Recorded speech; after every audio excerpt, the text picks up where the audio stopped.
오늘 설교 제목은 수양, 자녀로 삼으시는 것입니다. 양자로 삼으신다, 하나님의 자녀 삼으신다는 뜻인데, 이 하나님의 자녀라는 정체성에 대해서 얘기를 하면서 좀 이 얘기를 하면 좋겠습니다. 하나님께서 우리를 구원하시는 과정을 보면 바로 예수님을 보내신 것이 아니라 이제 율법을 주셨죠. 그리고 그 다음에 예수님께서 이 땅에 오심으로 율법을 완성하셔서 구원을 이루십니다. 그러니까 시간적으로 율법이 오고 예수님이 오셨기 때문에 어떤 사람들은 이렇게 생각합니다. 율법을 통해서 구원하려고 했는데 실패했고 두 번째 방법으로 예수님께서 이 땅에 오신 것이다. 근데 이건 잘못된 생각입니다. 그런 생각은 가지면 안 됩니다. 하나님께서 우리에게 율법을 주신 이유는 다른 데 있었다는 거죠. 그러니까 왜 주셨을까? 하나님께서 왜 율법을 주셨을까? 자, 여러분 한번 그냥 생각나는 대로, 정답이 없습니다. 그냥 생각나는 대로. 율법은 무엇이다 하면은 그 무엇이다에 뭐가 생각나십니까? 율법은 무엇이다. 그냥 생각나는 거. 네, 아무 생각이 없을 수도 있습니다. 근데 우리는 이제 많이 배운 게 뭐를 배웠냐면 몽학 선생이다라는 말 생각나시죠? 예, 그 지금은 이제 성경과 개역 개정으로 한글 개정에서 개역 개정으로 넘어오면서 그 부분이 이제 바뀌었습니다. 몽학 선생이란 말 대신 초등교사다라는 말로 바뀌었는데, 관련 본문 한번 살펴보고 우리가 대화 나누죠. 갈라디아서 3장 24절 25절 같이 읽겠습니다. 이같이 율법이 우리를 그리스도께로 인도하는 초등교사가 되어 우리로 하여금 믿음으로 말미암아 의롭다 함을 얻게 하려 함이라. 믿음이 온 후로는 우리가 초등교사 아래 있지 아니하도다. 아멘. 지금 이 초등교사라는 이 단어, 이게 이제 바로 이전에 몽학 선생이다라는 단어로 쓰였는데, 그런데 이제 이 기준이 뭐냐면 믿음 이전과 이후가 차이가 있다라는 거죠. 그래서 이 초등교사, 이 몽학 선생은 믿음 이전의 과정 속에 이제 필요한 것입니다. 자, 그러면 우리가 몽학 선생이라는 단어가 사실은 무슨 말인지 늘 들어도 딱 정리가 안 됩니다. 그래서 초등교사, 쉽고 좋다 이렇게 생각할 수가 있습니다. 그런데 조금 아쉬운 게 있습니다. 왜냐하면은 물론 설명을 하면 되지만, 근데 이게 가슴에 와닿는 부분이 좀 틀려서. 이게 무슨 얘기냐? 몽학 선생이 뭐냐? 사전을 찾으면은 사전에 잘 이렇게 기록이 되어 있습니다. 그리스 시대에 아이가 자라서 16세 될 때까지 그 아이의 시중을 들고 또 학교까지도 데려다주고 또 뭐 공부도 가르치고 하는 그런 노예, 그러니까 종, 노예를 몽학 선생이라고 한다는 겁니다.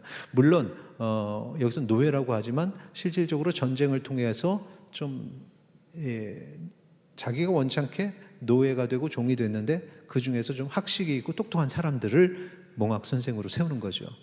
그래서 16세까지니까 어릴 때입니다. 그래서 어릴 때니까 초등교사로 하자 하고 이렇게 단어를 바꾼 거죠. 우리나라 단어를 초등교사. 그런데 이게 조금 어떤 깊은 의미에 있어서는 조금 아쉬움이 있습니다. 왜냐하면은 우리가 초등교사 그러면 그냥 우리의 문화를 가지고 이해하니까 초등교사 그러면 초등학교 때 선생님 뭐 정도로 우리가 생각을 하게 되죠.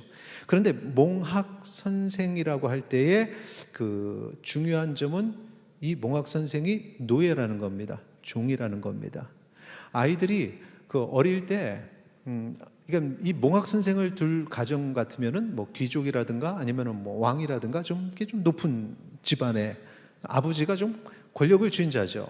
어떻게 보면은 어릴 때의 아버지 그 뭐 시대에 따라서 조금 틀릴 수도 있지만 어쨌든 과거로 돌아갈수록 아버지의 의미는 상당히 무서운 그런 어떤 이미지가 좀 있는데, 그런데 이제 아이 입장에서 어릴 때 특히나 종이니까 노예니까 얼마나 잘해주겠습니까? 그 아이에게 도련님이잖아요. 쉽게 얘기하면 잘해주는 거죠. 그러면 아이 입장에서는 이 정서적 감정이 어떻게 보면 아버지보다도, 그 높으신 아버지보다도 이 노예, 가까이서 내 시중도 들어주고 챙겨주고 모든 일상을 챙겨주고 공부도 가르쳐주는 이 몽학 선생하고 아주 밀접한 가까운 관계를 가지게 되는 거죠. 아버지보다도 더 이 노예와 종과 관계가 맺어지는 겁니다. 그러다가 이제 성인이 딱 되면 이 몽학 선생은 그냥 우리 집안의 가정교사요, 나를 돌보는 종이라는 걸 알게 되죠. 그리고 이제 아버지를 보게 되는 겁니다. 그러니까 요 차이, 사실 초등교사를 가지고는 이 차이를 설명하기가 좀 쉽지가 않습니다. 그래서 그게 아쉬운 거죠. 바로 여기서 우리가 기억해야 될 것이 있는데, 자, 어릴 때에 배운다. 그 배우는 게 뭘까요? 우리는 아주 기초적인 쉬운 학문 이렇게 생각하지만 그걸 얘기하는 게 아닙니다. 갈라디아서 4장 3절을 한번 보세요. 같이 읽겠습니다. 이와 같이 우리도 어렸을 때 이 세상의 초등학문 아래에 있어서 종노릇 하였더니, 지금 같은 말을 했습니다. 어렸을 때에 초등학문 아래에서 종노릇 했다. 종노릇 했다. 이 초등학문이 뭘까요? 그때 배우는 거? 수학 대신 산수. 요즘에는 산수란 말이 없이 수학이라고 하는 것 같은데요. 그냥 구구단 이런 쉬운 거? 그게 아닙니다. 여러분 혹시 그 성경에 각주가 달려있죠? 그 각주를 보면은 헬라어 스토이헤이아, 그러면서 이 초등학문이 뭐라고 써있죠? 고대의 우주관, 운명론. 이해가 되십니까? 이해가 안 되죠? 그러니까 쉬운 거, 어린아이에게 맞춰서 쉬운 걸 가르쳤어. 산수를 가르쳤어. 곱셈, 뺄셈, 쉬운 걸 가르쳤어가 아니에요. 고대의 우주관, 운명론. 이게 어디에 쉬운 겁니까? 아니죠. 그러니까 지금 여기서 말하는 거는 쉬운 거 가르쳤고 어려운 거 가르쳤고의 개념이 아니라 세속적인 학문들, 세상에서 배우는 그런 것들, 이제 그런 걸 얘기하는 겁니다. 그러니까 율법을 통해서는, 그러니까 율법 아래에서 우리가 세상의 학문들, 그 중에 하나가 철학도 그런 학문인 것입니다. 그래서 인생이 무엇이냐, 내 삶이 어디로 흘러가냐, 이런 것들, 거기에는 하나님이 없죠. 일단은 세속적인 학문들, 그렇게 배워가는 거죠. 그러면서 배우는 그 선생님도 노예, 종이에요. 그러니까 나도 그냥 종의 삶을 사는 겁니다. 더 그 노예, 종과 더 친밀하죠. 사실은 그 뒤에 나의 아버지가 계시는데 나는 종과 같이 보내는 그런 사람이 아니에요. 그 높으신 아버지의 아들인데, 자녀인데, 아직까지는 그 율법 아래에서는 그런 모습이 아니라는 겁니다. 그렇게 산다. 그게 전부라고 생각을 하죠. 그런데 어느 순간에 깨달아야 되는 거죠. 나는 이 노예의 자녀가 아니구나. 노예가 내 아버지는 아니구나. 내 아버지는 높으신 분이구나. 내가 저분의 아들이구나. 왕이면은 내가 왕의 자녀구나. 이걸 깨닫는 거죠. 그리고 내가 배운 이 학문이 전부가 아니구나. 이걸 깨닫는 겁니다. 아버지의 생각은 뭐지? 이게 바로 믿음이라는 것입니다. 그래서 믿음 전과 믿음 후가 정말 다르다는 거죠. 그런데 이 교회 안에서 이 단계를 좀 뛰어넘어야 되는 거예요. 그 순간에 내가 하나님의 자녀구나, 이걸 깨닫는 건데, 믿음을 가지게 되고 그걸 깨닫는 건데, 그래서 이제 비로소 내가 하나님의 자녀로서 진정한 그리스도인으로서 살아가는데, 그런데 그걸 깨닫지 못한 사람들, 여전히 세상 학문이 최고인 것 같고 내가 배운 게 최고인 것 같고, 그래서 노예 아래에 있고 종의 아래에 있고 세상적인 삶을 가진 사람들이, 아직까지 그 단계를 넘어가지 않은 사람들이 자기가 최고인 줄 알고 자기의 신앙이 진짜 신앙인 줄 알고 주도권을 잡으려고 한다는 거죠. 그건 아니라는 거예요. 그 단계를 넘어서요, 믿음을 가지면 상황이 완전히 다르다는 것, 요 포인트가 있다는 사실을 기억하시기 바랍니다. 자, 갈라디아서 4장 4절 5절 같이 읽겠습니다. 때가 참에 하나님이 그 아들을 보내사 여자에게서 나게 하시고 율법 아래 나게 하신 것은 율법 아래에 있는 자들을 속량하시고 우리로 아들의 명분을 얻게 하려 하심이라. 아멘. 그 변화의 시작이 무엇이었냐? 자, 하나님께서 계획을 세우시고 때가 참에, 그때가 딱 되니까 이제 율법 아래에 있는 자들을 속량하셔서 아들의 명분을 주시는데, 다 아시죠? 예수님을 이 땅에 보내셨고 그 예수님께서 십자가에 달려 죽으시고 우리가 그 예수님을 나의 구주로 영접하게 되죠.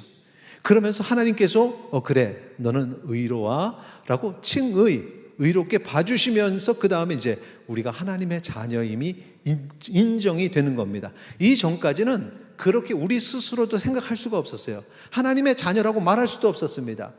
이건 큰일 나는 거죠. 그런데 예수 그리스도를 통해서 나의 정체성을 찾게 되니 내가 노예 아래 노예하고 가까이 지내고 종하고 가까이 지내서 그 가족 중에 구성원 중에 하나인 줄 알았더니 그게 아니라 돌아보니까 나의 아버지는 위대하신 분이더라.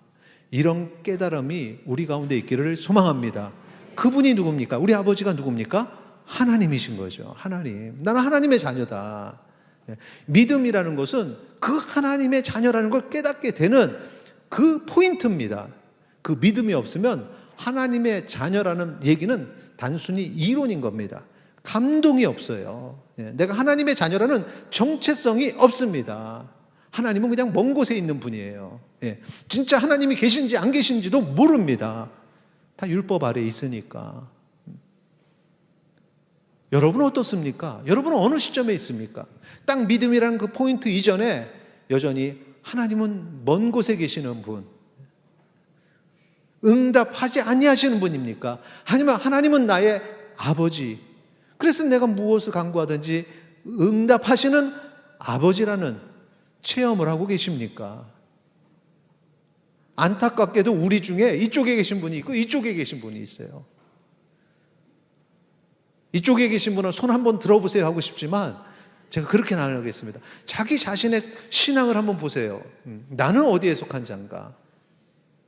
갈라디아서 4장 6절 7절 같이 읽겠습니다. 너희가 아들임으로 하나님이 그 아들의 영을 우리 마음 가운데로 보내사 아바 아버지라 부르게 하셨느니라. 그러므로 내가 이후로는 종이 아니요 아들이니 아들이면 하나님으로 말미암아 유업을 받을 자니라. 할렐루야. 그러니까 이제 그 믿음을 그 포인트를 지나서 하나님이 나의 아버지구나 라고 확신을 가지게 되면서 여러 가지 변화가 오는데 그 중에 하나가 이제 하나님을 부를 때 아바 아버지 이렇게 부를 수 있다는 것입니다. 예전에는 그렇게 하라 그래도 하지를 못합니다. 근데 지금 변하고 났더니 아버지라는 말이 자연스럽게 나오더라는 겁니다. 이걸 어릴 때는 잘 이해를 못하죠. 그래서 부모님이 이 단계를 넘어선, 믿음의 단계를 넘어선 부모님이 어떤 일이 있을 때 뭐라고 하냐면 아이고 아버지 그러죠. 그럼 아이는 그렇게 생각합니다. 대부분 다 아이고 엄마야 그러는데, 엄마를 찾는데 왜 엄마는 아빠를 찾아? 그러죠. 그 아빠가 누구예요? 사람이 아니죠. 하나님 아버지를 찾는 거죠. 여러분 그렇죠. 아버지, 하나님 아버지를 찾는 겁니다. 근데 아이들 입장에서 이해가 안 되는, 왜? 자기들은 엄마 찾으니까. 바로 그런 겁니다. 그냥 자연스럽게 아빠 아버지라 부르는 것이죠. 여기 아바 아버지도 이게 아빠 아버지로 바꿨는데 아바 아버지 아바 이게 아람어인데 아람어를 이제 헬라어로 바꾸면서도 그 아바라는 의미를 그대로 이제 음력을 해서 아바 이렇게 했어요. 그 아바. 근데 이게 아람어인지도 잘 모르는 분들은 왜 아빠의 이게 가운데 빠졌네? 이렇게 생각을 하시는데 그게 아니라 이제 아람어의 아바인데 그 사람들이 아바 이렇게 어릴 때부터 이제 아바 이렇게 부르는데 부를 때는 좀 아버지에 대해서 좀 이렇게 기대고 또 너무나 아버지를 사랑하고 하는 그 표현과 같습니다. 그러니까 실제적으로 아이들이 처음부터 아버지한테 가서 아버지 이러는 것보다 아빠 이런 뭔가 아빠에 대한 기대 뭐 이런 것들이 그 단어에서 느껴지죠. 어릴 때부터 하니까 그 말은 우리 아빠하고 좀 비슷해라고 해서 이제 아빠로 바꾼 건데, 그런데 사실 이 아바라는 표현은 아이들만 쓴 것이 아니라 어른들도 아바라고 썼는데 우리 문화에서는 어른들이 아빠 70 되신 분이 뭐 90 되신 아버지한테 아버지 뭐 이렇게 안 하고 아빠 이러면 우리는 아마 왜 저러나 그럴 겁니다. 근데 그러니까 그거하고는 좀 틀리죠. 그 아바라는 단어를 썼으니까. 그러니까 이제 어떤 분들은 이게 아바가 아빠로 하면 되겠다 그러고 어떤 분들은 아빠는 아니지 않을까? 좀 더 이렇게 깊은 의미가 더 있는 거 아닐까? 이제 이런 해석의 차이들이 있어요. 그래서 그냥 아빠보다는 그냥 아바라는 그 의미로서 아바 아버지라고 하면 좋은데, 이게 아빠, 일단은 그걸 떠나서 오랫동안 아바 아버지라고 했던 그 감동함이 있는데 아빠 아버지 하려니까 조금 어색함이 있습니다. 그래서 저는 어떻게 하냐면 아바 아버지도 아니고 아빠 아버지도 아니고 중간에 아빠 아버지 이렇게 아빠 아버지 아빠라고 했는지 안 했는지 모르게 이제 저는 이제 그렇게 이제 합니다만 그런 게 있어요. 그래서 여기서 중요한 거는 하나님이 멀게 느껴지지 않고 나의 아버지야, 나를 사랑하시고 나도 너무 사랑하신 나의 아버지야, 아바 아버지. 하나님이 나를 사랑하시는 아바 아버지입니다. 같이 고백하겠습니다. 시작. 하나님이 나를 사랑하시는 아바 아버지입니다. 아멘. 얼마나 은혜롭습니까? 근데 이 쉬운 표현이 내가 그 믿음의 선을 넘어가지 않으면 이게 나오기가 힘듭니다. 하나님이 눈에도 안 보이고 살아 계시는지도 잘 모르겠는데 신이 있냐 없냐 이러고 있는데 그 알지 못하는 신에게 아버지라고 한다고? 그래가지고 하늘에 계신 우리 아버지, 초등학교 때 어떤 아이가 교회 가가지고 그걸 배워가지고 기도했더니 교회 안 다니는 엄마가 머리를 때려, 네 아버지가 죽었냐 하고 때렸다는 거죠. 그러니까 이해를 못하는 겁니다. 아버지, 하늘에 계시는 하나님께 아버지 하는 그 감동함이 우리 은석교회 모든 지체들은 다 있기를 소망합니다. 근데 이 아바 아버지가 감동함으로 다가오는 건 내 힘으로 할 수 없습니다. 성령님이 나와 함께 하실 때 가능합니다. 갈라디아서 4장 6절 같이 읽겠습니다. 너희가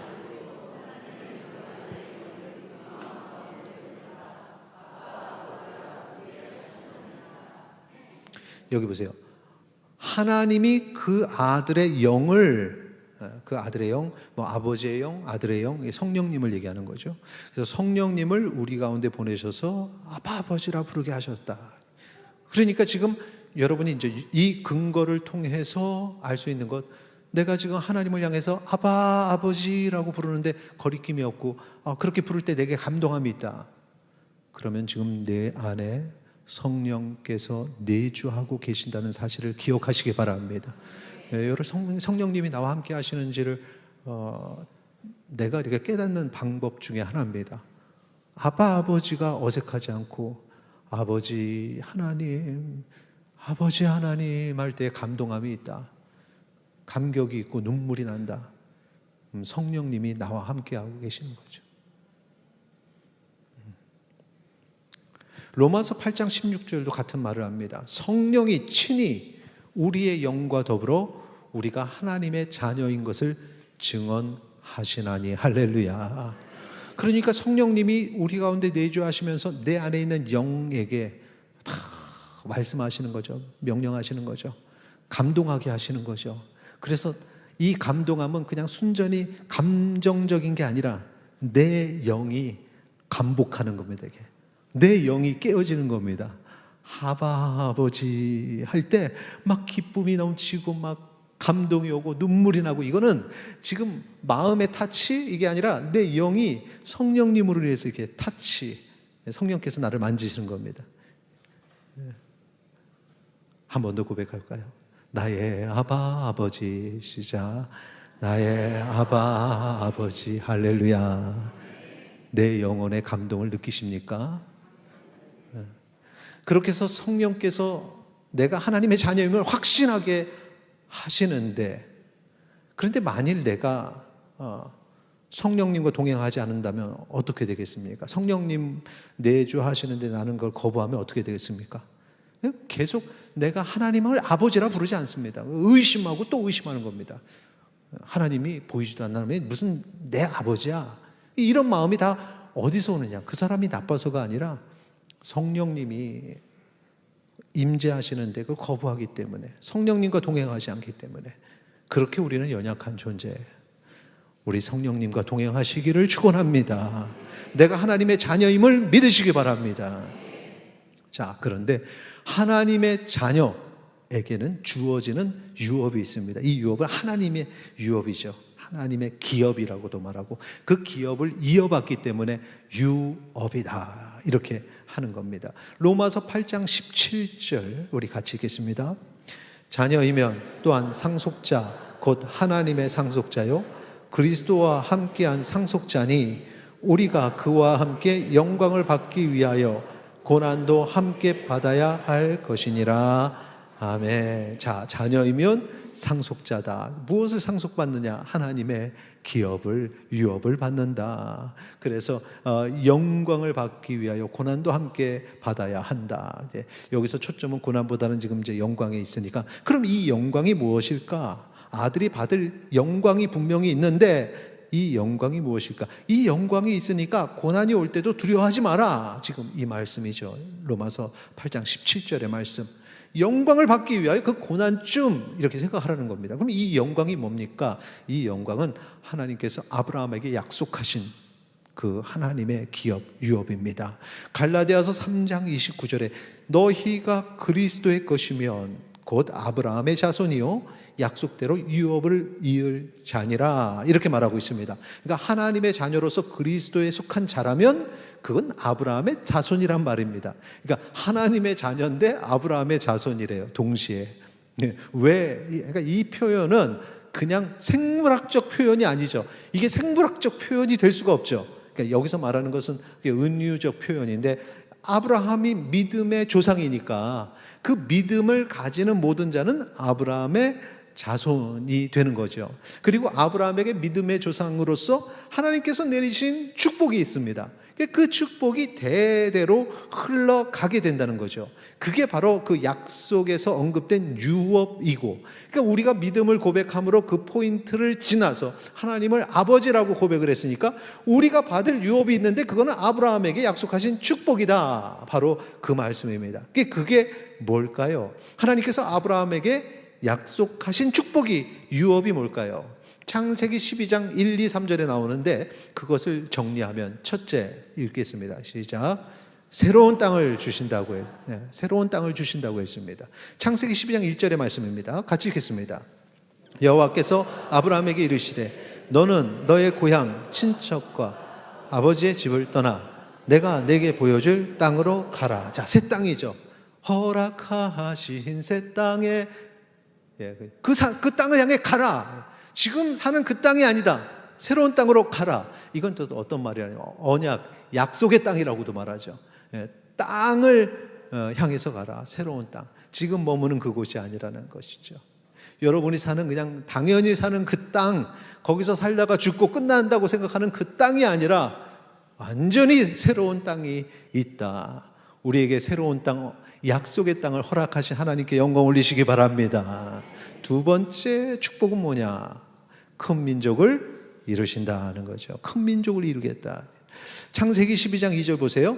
내가 너로 큰 민족을 이루고 내게 복을 주어 내 이름을 창대하게 하리니 너는 복이 될지라 했습니다. 그러니까 아브라함 이름을 창대하게 해서 우리는 지금 아브라함을 기억하죠. 아브라함을 믿음의 조상이라고 이렇게 고백합니다. 바로 그게 이 창대함인데, 그럼으로써 아브라함의 자손들, 믿음을 가진 사람들, 그 사람들이 많아지고 많아진다는 거죠.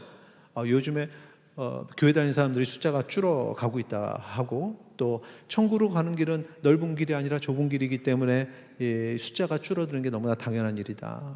이제 주님 오실 그날까지 믿음을 고백하는 사람의 수는 자꾸 줄어들 것이다. 여기 계신 분들은 한 분도 빠짐없이 중간에 탈락하지 말고 끝까지 가기를 소망합니다. 그런데 이렇게 준다 하는데 사실은 하나님이 이 땅을 창조하신 아담과 하와서부터 시작해가지고 지금까지, 그리고 이후에 계속해서 믿음의 사람들이 나오면 확장되는 거죠. 많아지는 거죠. 큰 민족을 이루는 겁니다. 바로 이 하나님의 자녀들이 많아진다. 아브라함의 자손들이 많아진다. 큰 민족을 이루신다는 약속이 우리에게 축복이라는 사실. 그래서 우리가 복음을 전하는 겁니다. 이것이 우리에게 축복이기 때문에 복음을 전하고 말씀을 전하고 이 언약의 축복을 같이 받기를 원하는 거죠. 우리 가족들에게도 그렇게 전하는 겁니다. 전하는 것이죠. 일부 예배 우리 같이 얼굴 본 우리 교제한 우리 분이 이제 아주 예전부터 남편을 위해서 기도를 했고 꽤 자녀들이 어느덧 선장했는데 드디어 사랑하는 남편이 교회에 나와서 등록을 하게 됐다는 게 얼마나 감사한지 몰라요. 오늘 말씀을 들으면서 딱 이 얘기들이 나오니까 이 얘기가 딱 나에게라는 거죠. 남편을 위해서 기도한 열매가 나타나 얼마나 가족이 함께 주의 전에 나오게 된 큰 민족을 이루는 축복. 우리 중에도 이것을 놓고 기도하는 분들이 계시죠. 하나님께서 속히 그 기도 들어주시기를 소망합니다. 가족이 나와야죠. 조금 더 적극적일 필요는 있습니다. 싸우지 마시고, 싸우면 못 오게 하는 거지 그건 나오게 하는 게 아니야. 왜 안 나오냐고 승질내면 승질내지 말고 아주 최선을 다해서 억지로 멱살 잡고 끌고 나오지 않고 자발적으로 나오게 해야 되잖아요. 그러니까 최선을 다해서 큰 민족을 이루게 하시는 이 약속이 우리 가운데 이루어지기를 소망합니다. 마지막 세 번째는 무엇이냐? 같이 계십니다. 모든 민족이 복을 받게 하신다는 거. 우리만 받으면 되지 않은데 이거는 이제 큰 민족을 이루신다는 것과 연결이 됩니다. 그러니까 모든 민족이라는 건 내 가족뿐만 아니라 우리 믿는 사람들을 통하여 가지고 그 주변에 있는 사람들이 깨닫는 거죠. 저 사람들 교회 다니더니 달라졌어. 이런 거. 창세기 12장 3절 말씀 같이 읽겠습니다. 너를 축복하는 자에게는 내가 복을 내리고 너를 저주하는 자에게는 내가 저주하리니 땅의 모든 족속이 너로 말미암아 복을 얻을 것이라 하신지라. 아멘. 우리가 하나님의 자녀가 되어서 하나님의 자녀를 향하여서 여러분은 목회자만 그렇게 생각하죠. 목회자에게 함부로 하면 안 돼. 목사님에게 함부로 했다가 그냥 패가망신하는 거 봤어. 목사님한테 잘 하면은 복을 받아. 이런 것만 생각하는데 그 선뿐만 아니라 하나님의 자녀를 축복하고 그 하나님의 자녀를 선대하는 자에게는 하나님께서 복을 주시는 겁니다. 그러니까 그 사람들은 하나님의 자녀가 아니죠. 그런데 하나님의 자녀들 보면서 저 사람들은 뭔가 있다. 되게 잘하면 그 사람들이 또 그 크리스찬 가정을 통해 가지고 자기들도 어느 순간에 교회를 나오게 되고 복음을 듣게 되고 주의 자녀가 되는 축복이 그들에게도 임한다는 사실을 기억하시기 바랍니다. 저주하고 교회 다니는 게 그게 대단한 거라고. 요즘에는 교회 다니는 사람도 없어. 그런데 못하러 이게 저주예요. 하나님으로부터 점점 멀어지는 저주. 이게 안타까운 겁니다. 저주받는 그들을 보면서 우리가 가슴을 치고 복음이 그들에게 열려야 되는데 하는 그런 안타까움을 우리가 가지죠. 우리를 통해서 모든 민족을 복을 받게 하는 것도 우리에게 축복이라는 사실을 기억하시기 바랍니다. 세 가지 축복 정리하겠습니다. 첫째, 한 번 더 읽어주세요. 시작. 새로운 땅을 주신다. 둘째, 큰 민족을 이루신다. 셋째, 모든 민족이 복을 받게 하신다. 자, 땅이 있고 그 다음에 어떤 민족이 점점 확장되고 그것으로 인해서 주변의 모든 이들이 같이 복을 받게 되는, 자, 한 단어로 이게 뭘까요? 하나님 나라입니다. 하나님 나라. 하나님 나라. 그러니까 지금 유업으로 받을 축복은 하나님 나라라는 사실을 기억하시기 바랍니다. 하나님 나라는 확장성이 있어요. 그래서 새로운 땅도 확장되고 이 땅에 이 인생이 전부가 아니다. 죽음 이후에, 육신의 죽음 이후에 세상이 있다. 확장, 상상할 수 없는 확장이 있죠. 하나님의 백성이 점점점 복음을 선하고 확장이 되는 그런 확장이 있습니다.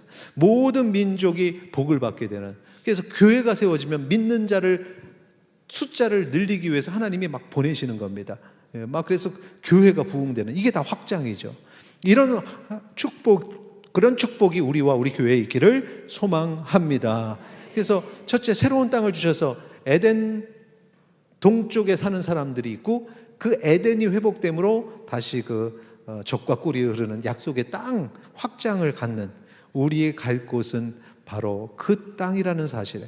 자, 두 번째, 큰 민족을 이루는 것. 자, 우리의 사명입니다. 복음을 전해야 그 민족이 확장이 되는 거죠. 우리가 복음을 전하지 않으면 하나님이 답답해서 어떻게 하셔요? 돌들이 소리치는 겁니다.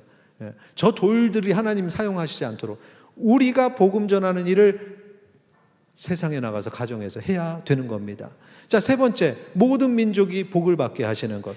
그게 크리스찬들이 진정한 그리스도인들이 내 삶을 통해서 복음을 전해야 되는데, 가짜 그리스도인들이 교회 다닌다고 직분이 있다고 하면서 세상에서 세상보다도 못한 모습을 보여주니까 사람들이 상처받고 교회를 떠나고 신앙생활을 하지 못하게 되는, 그래서 모든 민족을 복을 받게 하시는 그런 축복, 그 기업이 그들에게 없어요. 그러니까 가짜 크리스찬인 거죠.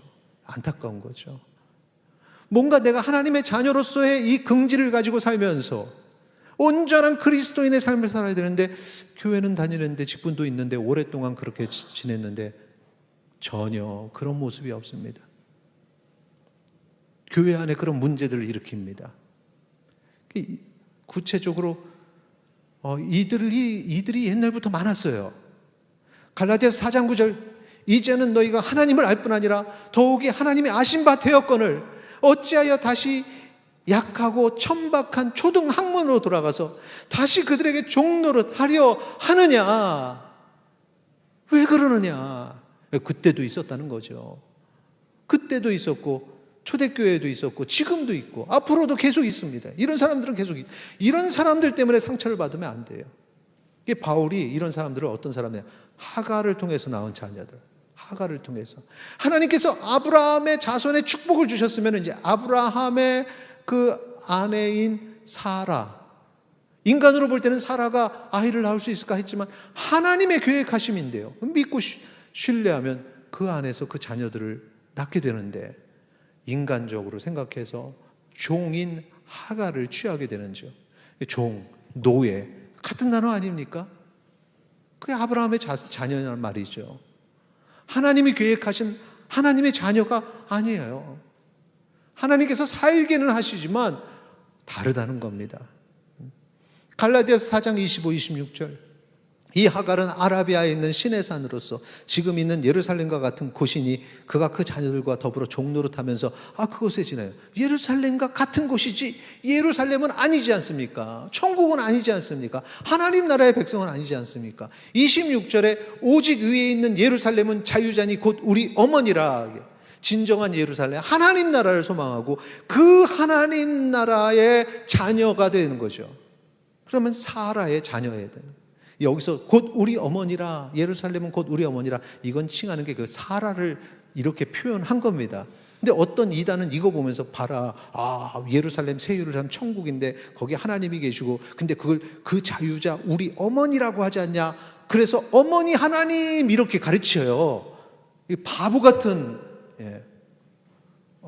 갑자기 모니터가 터졌습니다. 이게 목소리 터지듯이 조금 줄여주세요. 이건 아주 바보 같은 거죠. 성경을 이렇게 해석하고 그걸 그렇게 쫓아가는 것도 참 희한해요. 여기서 말하는 건 사라를 말하는 것이고, 사라의 자녀들, 아브라함의 자녀들, 그들이 바로 하나님의 자녀다. 우리가 바로 사라의, 아브라함의 자녀요 하나님의 자녀이라 믿으시기 바랍니다. 갈라디아서 4장 31절 반주 준비해 주시고 같이 읽겠습니다. 그런즉 형제들아, 우리는 여종의 자녀가 아니요 자유 있는 여자의 자녀니라. 아멘. 그러니까 그리스도인답게 사세요. 하나님의 자녀로 사시기 바랍니다. 거룩한 주의 자녀로 하나님 나라 소망하면서 하나님이 주신 유업을 누리면서 어려움들을 이겨내는 성도님들이 되시기를 축원합니다. 찬양하겠습니다.